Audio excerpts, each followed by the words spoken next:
I come from a long line of entrepreneurs, as you know. My father was a business owner. My uncle's a business owner.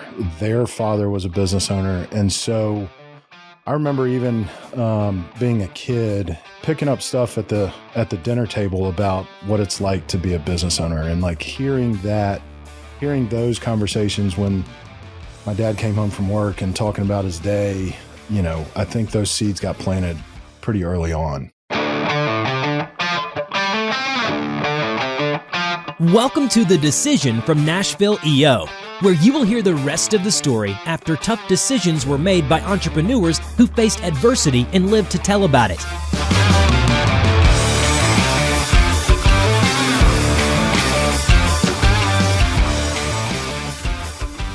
Welcome to The Decision, the podcast by and for EO Nashville, where we talk about all the fun that we entrepreneurs have starting, building, scaling, growing, hopefully exiting successfully at some point our businesses.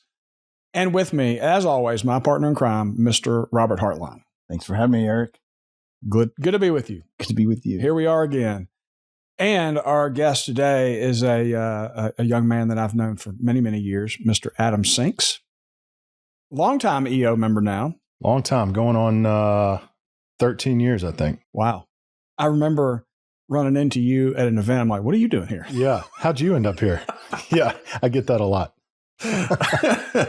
So yeah, we've gone back a few years, and you've had quite an adventure as an entrepreneur. Yes, it's been a long and winding road. How did you decide that was the life for you, or were you tapped on the shoulder? What's your story? Entrepreneurship in general? Yeah. I think I knew I wanted to be a business owner before I could even really articulate that. I come from a long line of entrepreneurs, as you know.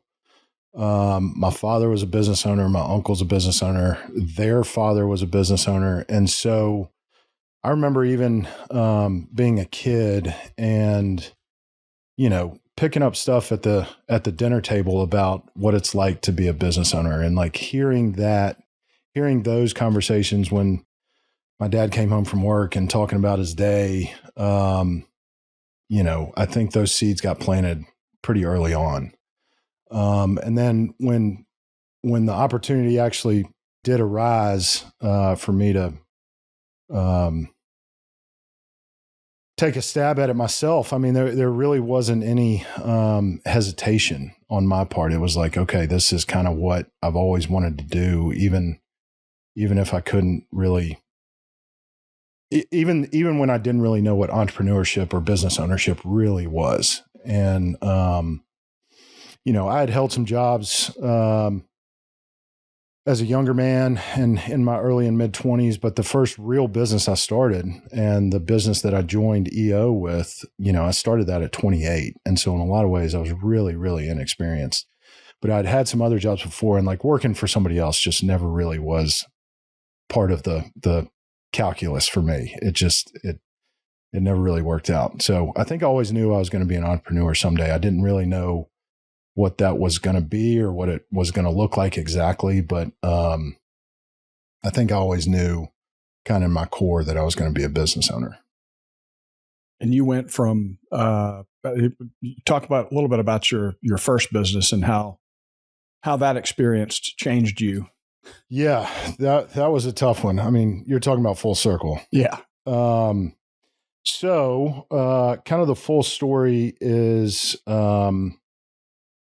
2009, the world was in the middle of the global financial crisis. I was more or less unemployed. I bounced around doing a bunch of different jobs. I tried to be a teacher for a little bit. I was doing some substitute teaching. I was helping a buddy out with like a landscaping company. I worked for a trucking company for a very brief stint. That's kind of what I'm talking about when I was working for somebody else. Hated it. Trucking company sucks. But a buddy of mine, he and I were in a pretty similar situation in terms of like employment. He was managing a family farm in West Tennessee, and we got interested in the sustainability industry and the green industry. And we were kind of doing all this research around solar panels and wastewater collection systems, wind energy, all this kind of, newfangled green tech stuff. And we heard about kind of came across construction and demolition waste recycling, which construction and demolition waste is its own classification of waste. There's electronic waste, there's hazardous waste, and then there's municipal solid waste, which is what we all throw away at our homes and businesses. And construction and demolition waste is exactly what you think it is. It's the big boxes you see on job sites. It's construction material, it's lumber, it's masonry material, roofing material, metal, cardboard, all this stuff. A lot of stuff that's highly recyclable. And so the construction and demolition waste recycling is actually pretty big business up north and out west. Up north, they've run out of landfill space to put this stuff. And out west, people are just generally more ecologically and environmentally conscious than we are down south. Below the Mason-Dixon line, we're still pretty content to burn diesel fuel and put this stuff in the ground. But that was kind of the catalyst that got us interested in the waste business. And so we started doing all this research around the waste industry and specifically C&D waste. And just coincidentally, we took a guy out to breakfast who owned a waste hauling company here in town, actually based here in Hendersonville. And we were having breakfast with him just to pick his brain about the waste industry in Nashville. And he got up from the table and said, guys, the company's for sale and we've got a sister company that's also for sale. Do y'all want to take a look at it? And so that's how it all started. And that was in April of 2010. And we closed on those two companies. We bought both the company that I was talking about and the sister company. We bought those two businesses in November of 2010 and just kind of jumped in with both feet. Did you raise the money to do it, or did? We did. So my father was an investor. He had no day-to-day role in the business, but I had an operating partner that was that buddy of mine that I mentioned. The owner, there was one guy that was the majority owner of both of the businesses. He financed a portion of the deal, and then we got some institutional bank debt to make up the difference. So the three active partners in the business, we all put some money up. We got some bank debt or bank financing. And then the owner was willing to finance the difference. Did you have any leadership roles up until that moment? Yes. I mean, again, I was 28. So, you're talking about like I was the captain of my soccer team in high school and had some other kind of leadership roles in high school and college, playing intramural sports and in fraternities up in Knoxville. And I was in the military briefly after college and went through officer training school, officer candidate school, and got some leadership training there, but had never really been in a leadership position in a professional like business setting. And suddenly you have a company. Yeah, suddenly I was running the show. But he already had revenue, and you. Yeah, they had existed. I forget exactly how long they had been in business, but they were fairly well established. I mean, both of the companies had been around, I want to say, for, 5 to 10 years. So we did take over a book of business. There was revenue coming in the door. We didn't have to bootstrap the thing straight from the beginning. There was some, what we felt like were some real management opportunities. We felt like the companies were being kind of mismanaged and run poorly, I guess is the word, just from an operational standpoint. So we thought that there was going to be some opportunities for us to, kind of streamline some efficiencies and all that kind of stuff and merge the two companies and pick up some efficiencies that way. So we saw some opportunities there, but what was early on the biggest challenge you faced? Well, there were several. One of which was, two 28-year-old guys coming in and telling, these 40, 50-year-old grizzled garbage truck men and truck drivers kind of what to do every day. And neither one of us had any previous waste management experience. Or like you said, any kind of real leadership experience. And so that was certainly a challenge just from a culture standpoint and just kind of, getting in there and, I don't know, trying to act like we knew what we were doing when we really didn't. And but also recognizing that. I mean, we did recognize that on the onset and said, hey guys, like, we're really going to need y'all's help. Y'all have been in this business a long time. We're the rookies in the room here. We're going to learn as much from you guys as hopefully y'all will learn from us.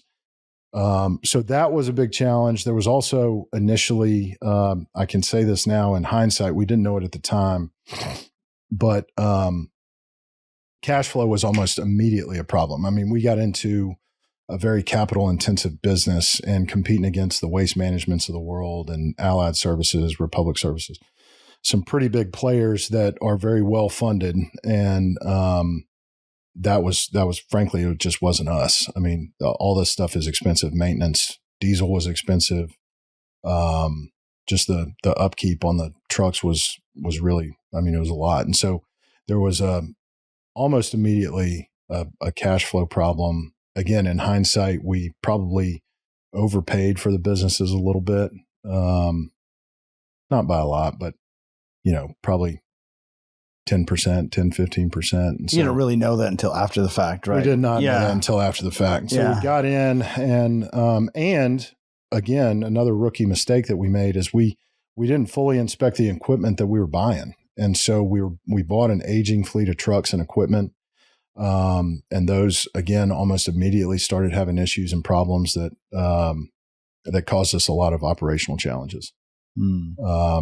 So there was a lot at the beginning that, but, we were optimistic and hopeful and, gung ho and young guys like, hey, we're going to go tackle this thing. And again, neither one of these businesses were doing any kind of recycling at the time of the acquisition. That was what we wanted to get to. That was another opportunity that we saw, not only for the, we wanted to be environmentally conscious and be kind of on that progressive end, at least in the Nashville market of one of the companies that were doing that. And we marketed ourselves that way. We named the company Full Circle Disposal for that reason. But at the beginning, we weren't doing any kind of recycling. We didn't have a facility to do it. The only places to dump were places that were either a landfill or a transfer station that was going to ultimately send the trash to a landfill. And so, that was the other thing. We came into it, it's like, okay, we almost immediately started shopping for land and facilities where we could put up this vision of kind of a recycling facility that, again, we didn't really know what that was going to look like, or, we didn't have any plans. We had no prior experience working in a facility like that. It was pretty gung ho, the whole thing. So what was it like? So how long did you have the business before you discovered EO? Okay. So funny story. So, I joined EO in 2012 and we founded the business, as I said, November of 2010. So those first couple of years, we're really just beating the streets. We're trying to get the word out about the, kind of new kid on the block. And, I happened to, I was driving around one day, and this is what I used to do early on. I would drive around to job sites and just pass out business cards to contractors and construction companies. And was driving around. I drove by a sign and it said DWC Construction. And it was John Art's business. And I just totally walked in blind. I didn't know John. Just was going to drop off some business cards. And John happened to be in the office that day. He invited me in. He was super gracious, very kind. And I bet I sat in his office and talked to him for the better part of an hour just about business. And he asked all about my company. And he got up, or I got up from the meeting. He said, listen, we've got a really good relationship with our waste hauler. We've been in business. We've been doing business with him for a long time. So I don't think there's an opportunity here with us. But I'm a member of this business owner community here in Nashville. It's called EO Nashville. You should really look into it, and I'll make an introduction for you. And that's what started the whole thing. So I didn't know John. He was just super kind to me. I think he recognized a young kid who was kind of just a deer in the headlights. And so he's the one that introduced me to EO. And that's amazing. I jumped on that opportunity, and EO's been great. Here I am. It's 13 years later. That's hits me in heartstrings because I started my business doing door to door. Yeah. And you don't have any customers, and Like, how do you get your name out there? Just walk into a place and hand them your business card and tell them what you do. And if you do it enough times, you're going to get something. Something's going to happen. And and you get into EO and you saw a whole another community of people that were like you. Yeah. Yeah, it was amazing. I think there's something to be said for just not really knowing what to do and figuring it out. Yeah. And learning lessons that way. Yeah. They can be hard lessons, but they stick with you for a while. That's certainly my story. I mean, it's hard to recognize that like in the moment, or at least it was for me. But yeah, I think looking back on that now, it's like, it is amazing that he had the kind of foresight and wisdom to see that, like,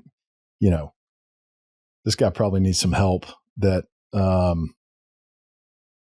EO provides, and was willing to make that introduction for me. And again, I walked into this guy's office like I didn't know him from Adam. Yeah. And so how did you shift as a leader after some experience with EO? Oh man. That's a great question. The biggest thing for me was, number one, being around other business owners and just trying to learn and really just trying to be a sponge and try to learn as much as I could from other people. But one of the biggest things was a shift in my mentality that I learned in EO, was like working on the business and not in the business. And, certainly in those early days and even really up until the day we exited that business, I was very much in it. I mean, small business, you're wearing a lot of different hats. I mean, there were days when, drivers called out, I'd have to get in the truck and pick up trash. I was doing sales. I was managing a team. I was, trying to oversee the overall like financial health of the company and doing all this kind of stuff. But a lot of times, in my particular situation, it was very much, we're in the weeds. You can't see the forest for the trees a lot of times. And, certainly it ties back to that, those initial challenges that we had, either operational challenges, labor issues, cash flow issues, where you've just got your head down every day. And EO really gave me the opportunity to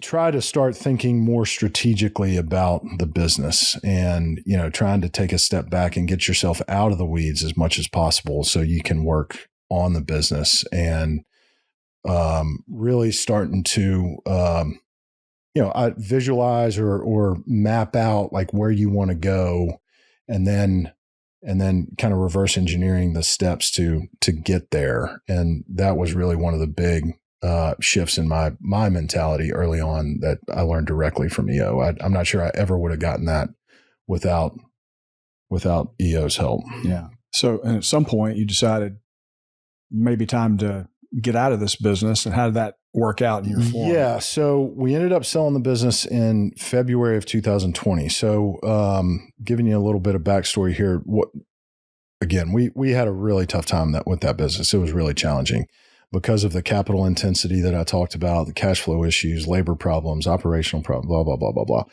I ended up buying out, my operational partner in 2016.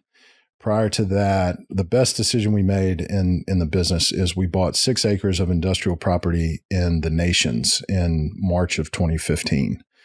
Again, that was to set up our recycling facility. That was like kind of part of our initial vision. And we thought we were going to be there for 20, 30 years. We thought that was going to be the company's home for forever.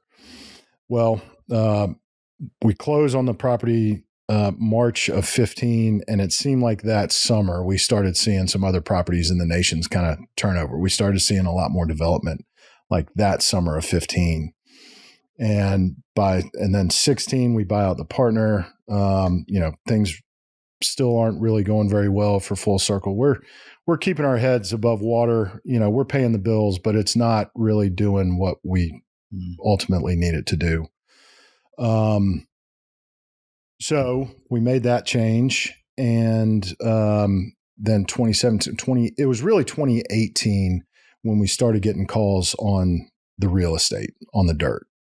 brokers and developers and people kind of knocking on the door saying, "Hey, have you ever thought about selling the property?" By this time, my dad, who I mentioned before, he was still involved. Again, he had no day-to-day role in the company, but he had a fairly large financial stake in it. So he and I were, quote unquote, working together. It was putting a lot of stress on our personal relationship. So 2018, 2019 kind of rolls around and it's almost like the property kind of was we were presented with this exit ramp. And that was hard. You would think, based off of all the factors that I just told you, it would be a very easy decision. It's like, okay, we're going to sell the property, we'll sell the business, and let's get out of this thing. But the reality was that it was really hard to kind of get to that decision for a multitude of reasons, but one of which being it felt like a surrender. It felt kind of like giving up. It felt like, we had been busting our ass for 8-9 years trying to get this thing right and do all the things that we wanted to do with recycling and grow the business and all this kind of stuff. And it felt like kind of like waving the white flag and saying, "Hey, we're just gonna call it a day." And that was tough. So we had some options. I mean, we talked a lot about, okay, we can relocate the company, we can find another piece of property and move the company again and set up shop somewhere else. That was challenging, as you guys know. And the late teens, the real estate market in Nashville was tough. There wasn't another like size. We couldn't find another like size property that was somewhat centrally located for the business. I mean, we could find property out in Lebanon or something, but we're servicing the greater metro Nashville area. I mean, we're servicing Gallatin to Franklin and, basically Dixon to Lebanon, east and west, and all points in between. And so ultimately we did come to the conclusion. It's like, hey, it's time to call it, and let's go sell the business, and then we'll sell the property. Did you bring this out to your forum? Oh yeah. And how did that experience? Talk a little bit about doing your presentation. Kind of like, was it helpful? Could they have done it differently? Like, if you were to... I feel like it's always helpful for me when I present. It's helpful for me just to kind of just share everything, put it all out there, and let my forum pick it apart. Our forum, the kind of core of our forum, 5 of us joined together at the same time in 2012, and we've been together. And then we had a little bit of turnover. We're currently a forum of 7. Those last 2 guys, they both joined back to back. I want to say like 16 or 17. So the 7 of us, we've been together, 7-8 years now. And so we've gotten to know each other really well. And so there's a high level of trust in our group.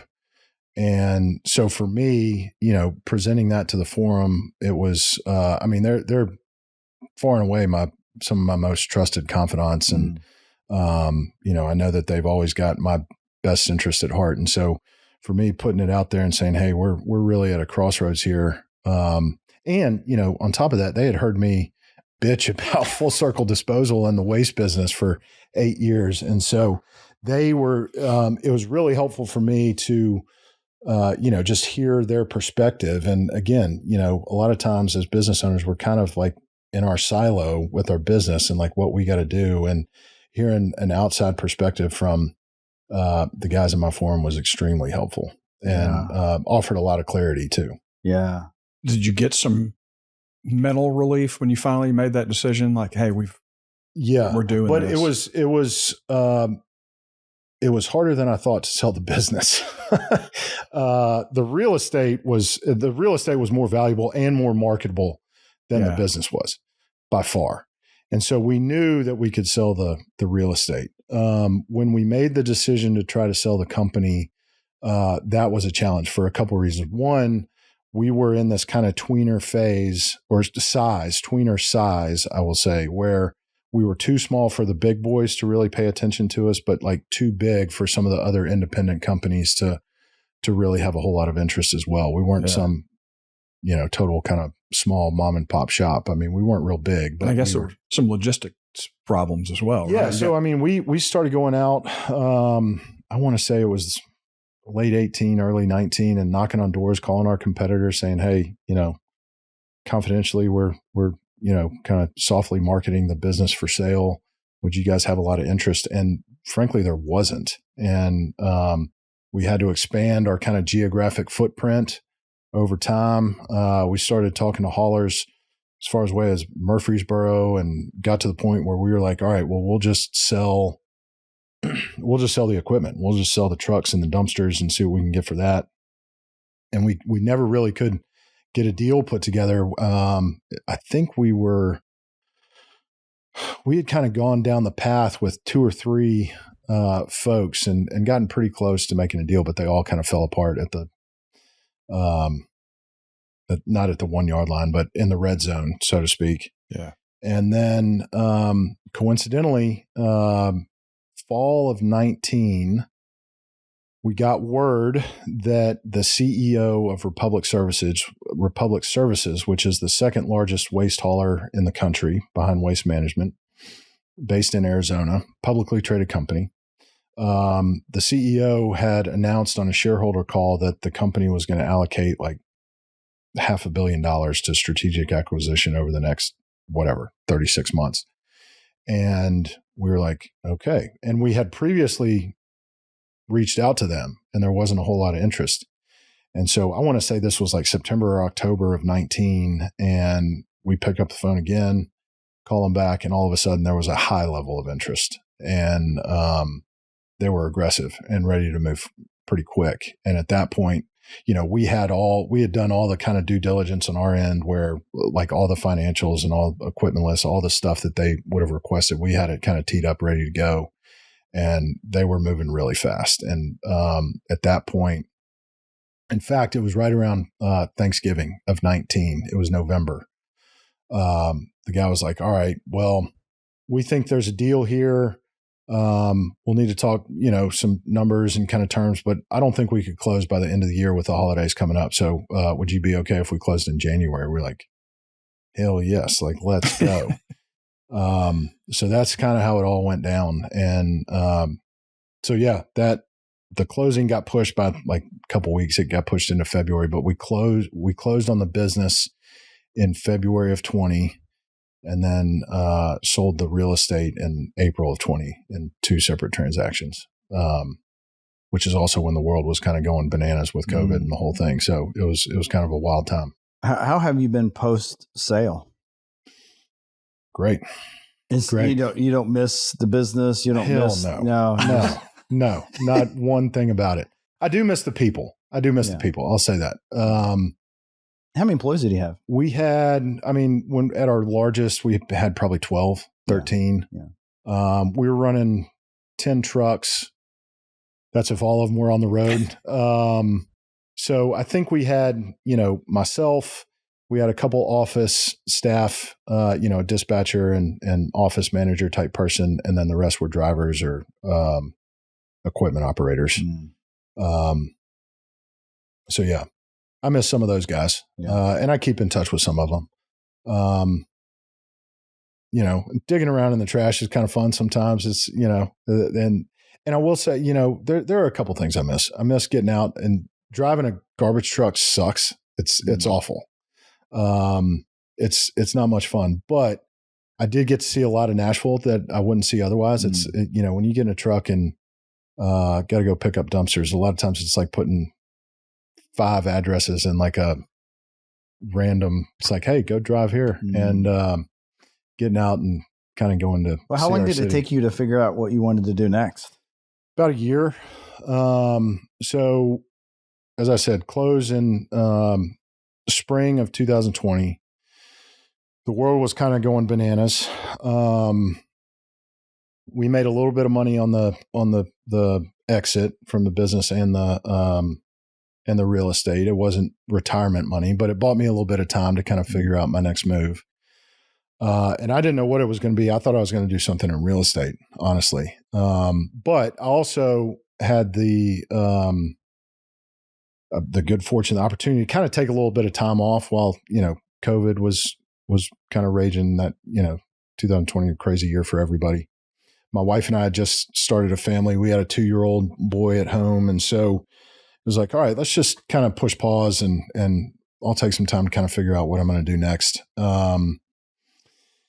And like I said, was kind of going down this track of like, I'm going to be in real estate. And I was taking real estate classes and like kind of starting to like pursue a real estate license. And as it happens, my dad's side of the family, my uncle, my dad's older brother, owned 2 retail liquor stores in Nashville that were started by my grandfather, my dad's father, and had been in the family for, 2 generations at that point. And my uncle reached out to me that fall of 2020, and he said, "Hey, man, like I'm ready to retire. I've been doing this a long time. I'm already flirting with a couple groups. My kids are not interested in the business. Would you like to sit down and take a look at it?" And so I was like, "Well, sure, I'll take a look." And sat down and liked what I saw there and saw an opportunity and jumped at it. And so I sat down with him, like I said, in the fall, winter of 20, and we closed on the 2 retail stores in August of 21. Wow. So that's a totally different business. Totally different business. So how is that for you? It was a big change. I mean, obviously going from a B2B service business to a consumer facing retail store, brick and mortar store was a transition. In a lot of ways, I feel like I'm still learning. I feel like kind of the rookie in the room, like I did when I started Full Circle. But having the experience of Full Circle has made me a better business owner. And it's given me a lot of clarity around like what I want my role to be in the business. It's helped me structure the business in such a way where it doesn't rely it just doesn't rely on me very often. And that was intentional, at least from an operational standpoint. So my experience at Full Circle was really hard. It put a lot of stress on my relationship with my dad and my former business partner. It put a lot of stress on my marriage. It was a really, really challenging time for me personally. But I would never want to go back to it. Like it was really hard. We weren't making the money that we needed to. Have you able to get those relationships back? With my father, yes. With my business partner, no. It wasn't acrimonious when we bought him out, at least during the negotiations. But our personal relationship has. It's hard. I wouldn't say deteriorated, but it's not anywhere close to what it was. Yeah. We're still friendly. We're still in the same kind of social circle. We run into each other from time to time and we say hello, but it's not anything like it was before. What would you tell a new entrepreneur who joins EO? What advice or tips could you give to have a better experience in EO?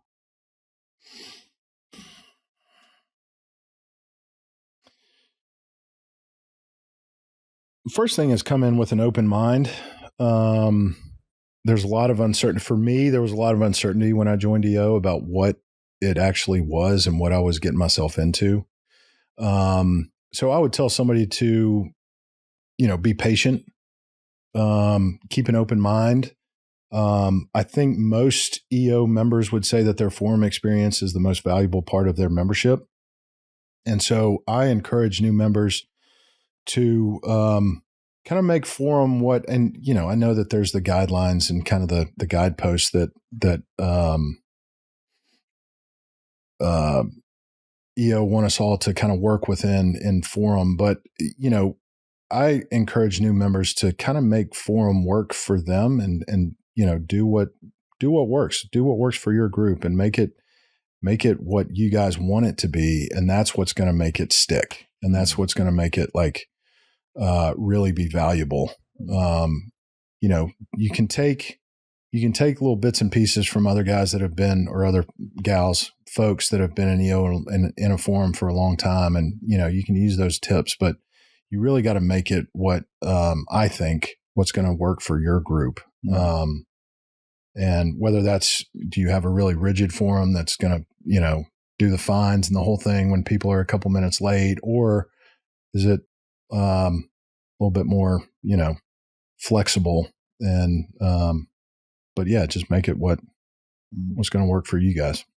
Adam, thank you so much. If you are an entrepreneur in Nashville, Tennessee, and you're looking for a home, a community, a place where you can be with other driven entrepreneurs that are navigating their lives and their businesses, you can visit eonashville.com and learn how over 330 of us are in Nashville, gathering together in what we call Forum, where you come together for 3 to 4 hours every single month to get real about important decisions that you're trying to navigate.